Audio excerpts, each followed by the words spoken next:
Viewers, welcome to Neyveli சமையல். நான் உங்கள் ஜெயந்தி.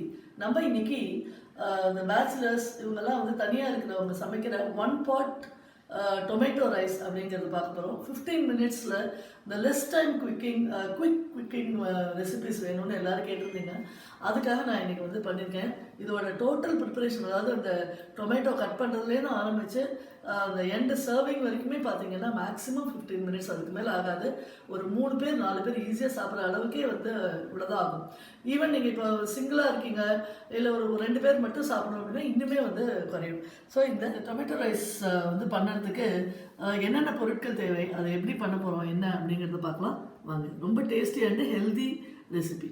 தக்காளி சாதம் 1 பாட் டொமேட்டோ ரைஸ் அப்படின்னு பண்ண போகிறோம். இது பேச்சுலர்ஸ்க்கு எல்லாருக்குமே இது வந்து ரொம்ப ஈஸியான ப்ரிப்பரேஷனாக இருக்கும். அதுக்கு என்னென்ன வேணும்னு பார்ப்போம்.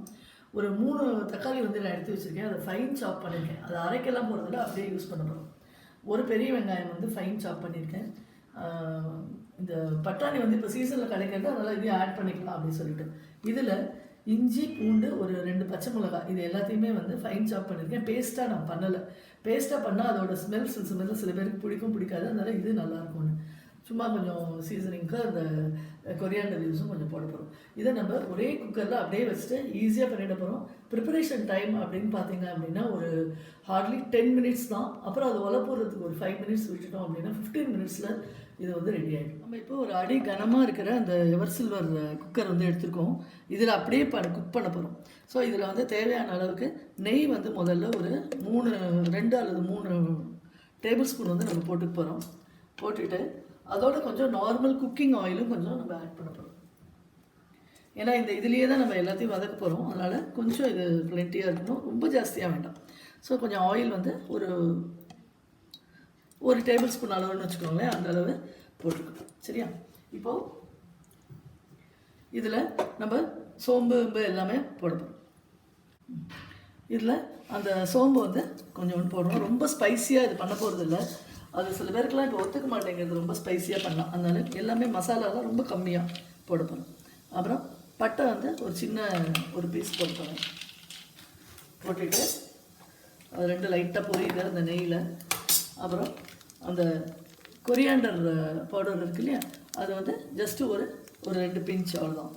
அதே மாதிரி கரம் மசாலா அது வந்து ஒரு 2 பிஞ்ச் அவ்வளோதான். இதெல்லாம் வந்து பார்த்திங்கன்னா டீஸ்பூன் கணக்கில் சொல்கிறதுனா 1 டீஸ்பூன் போட்டுக்கணும் அவ்வளோதான். ஸோ இப்போ இதெல்லாம் பொரியணும், உடனே இது தீயும், அதனால் தீயாமல் பார்த்துக்க போகிறோம். இப்போ இதில் இந்த இஞ்சி பூண்டு க்ரீன் சில்லி வச்சுருக்கோம் இல்லையா, அதை போடணும். அது போட்டு நல்லா வதக்கணும். இந்த நெய்யில் அப்படியே அது நல்லா பொரியும். அப்படியே வந்து நல்ல ஒரு அரோமா வந்து கிடைக்கும். இது வரைக்கும் சிம்பிளாக வச்சுருந்தோம். இனிமேல் கொஞ்சம் பெருசாக வச்சுக்கலாம், ஏன்னா இனிமேல் தீய சான்சஸ் கம்மி, அதனால். சரியா? இப்போ அடுத்தது ஆனியன் அது போட்டு நல்லா வதக்கணும்.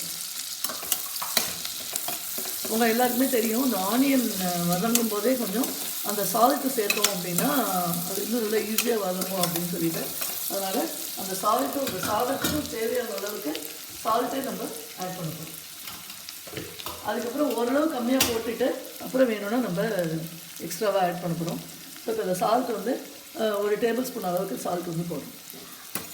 நான் வந்து ஒரு 200 கிராம்ஸ் வந்து ரைஸ் வந்து நல்லா களைஞ்சி வச்சுருக்கேன்.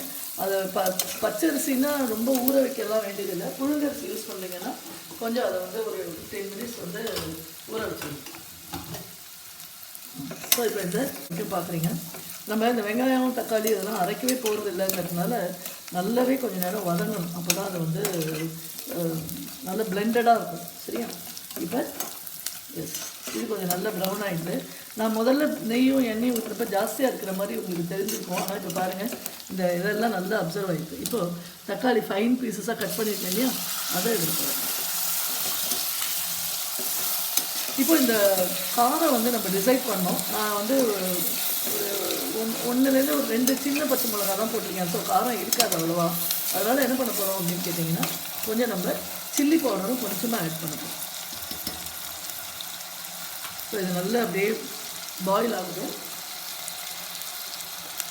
இது நான் வந்து வீட்டிலேயே அரைச்ச அந்த சில்லி பவுடர். அது வந்து ரொம்பலாம் இல்லை, ஏன்னா அந்த நெய்யில் அது கொஞ்சம் பொரியணும் அப்படிங்கிறதுனால ஒரு 1/2 டீஸ்பூன் வந்து அந்த சில்லி பவுடர் போடும்.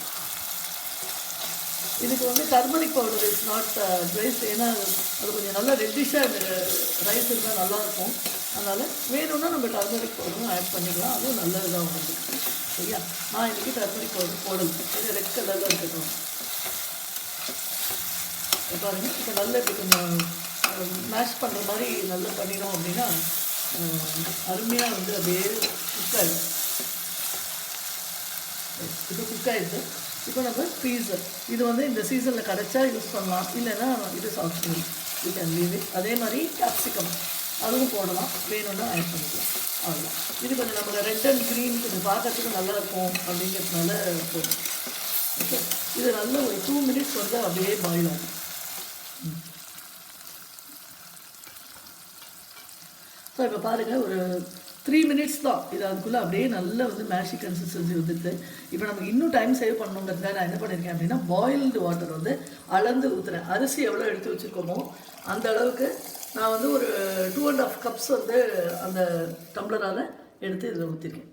ஸோ இது நல்லா வந்து பாயில்டு வாட்டர் தான் ஆல்ரெடி. இன்னொரு நல்ல ஒரு 2 மினிட்ஸ் வந்து இது கொதிக்க ஆரம்பிக்கணும். அது வரைக்கும் இதை வெயிட் பண்ணுறோம். இதெல்லாம் சேர்ந்த உடனே இது கொதிக்கும் இல்லையா, அது கொதித்த உடனே அரிசி போட்டுட்டு மூடிட்டு போகிறோம். அவ்வளோதான்.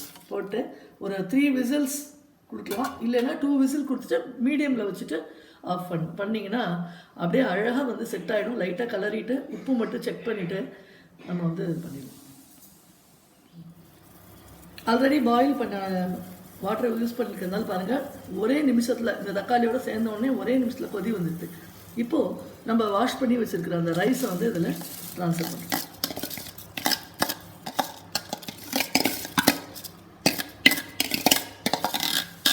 ட்ரான்ஸ்ஃபர் பண்ணிவிட்டு இந்த கரண்டியால் அப்படியே ஒரு ஸ்டிர் பண்ணி விட்டுருங்க. அடியில் எதுவும் போய் செட்டில் ஆகாமல். அவ்வளோதான். பண்ணிவிட்டு நம்ம குக்கர் லிட்டை வந்து க்ளோஸ் பண்ணிட்டு போகிறோம். இப்போ என்னென்னா, ஆல்ரெடி இது பாயிலிங் கன்சிஸ்டன்சியில் இருக்கிறதுனால ஜஸ்ட்டு ஒரு 3 to 4 மினிட்ஸ்லேயே வந்து விசில் வந்துடும். ஸோ நான் சொன்ன மாதிரி அந்த பாயில்டு வாட்டரை ஊற்றினோடனே பார்த்தீங்கன்னா ஒரு 2 மினிட்ஸ்லேயே வந்து அந்த விசில் வந்துடுது. நான் வந்து 2 விசில்லேயே இதை ஆஃப் பண்ணிட்டேன். சரியா, ஏன்னா வந்து அது நல்லா பொலன்னு வரணும் அப்படிங்கிறதுனால. பாருங்கள், அப்படியே அழகாக வந்து செட் ஆகிடுது. இது பாருங்கள், இப்போ இந்த கரடியாக லைட்டாக பண்ணி பார்த்தா தெரியும். பாருங்கள், கீழே எந்த தண்ணி எதுவுமே இல்லை, ரொம்ப நீட்டாக வந்து அழகாக ரெடி டு ஈட் அப்படிங்கிற மாதிரி இருக்குது. இதை வந்து நம்ம சர்விங் பவுலில் ட்ரான்ஸ்ஃபர் பண்ணிட்டோம் அப்படின்னா ரொம்ப அருமையான சுவையான. இதில் வந்து நம்ம வந்து கொரியண்டர் லீவ்ஸ் மட்டும் வந்து போட்டுட்டு போகிறோம். உப்பு மட்டும் செக் பண்ணிப்போம், உப்பு சரியாக இருக்குது. இஃப் நீடட் ஒரே ஒரு ட்ராப் வந்து கீ வந்து கொஞ்சம் மேலே க்ரீஸ் பண்ணி விட்டோம் அப்படின்னா அதோட வந்து அந்த ப்ராசஸ் முடிஞ்சுது. So 1 pot tomato rice ready within 15 minutes. Thank you.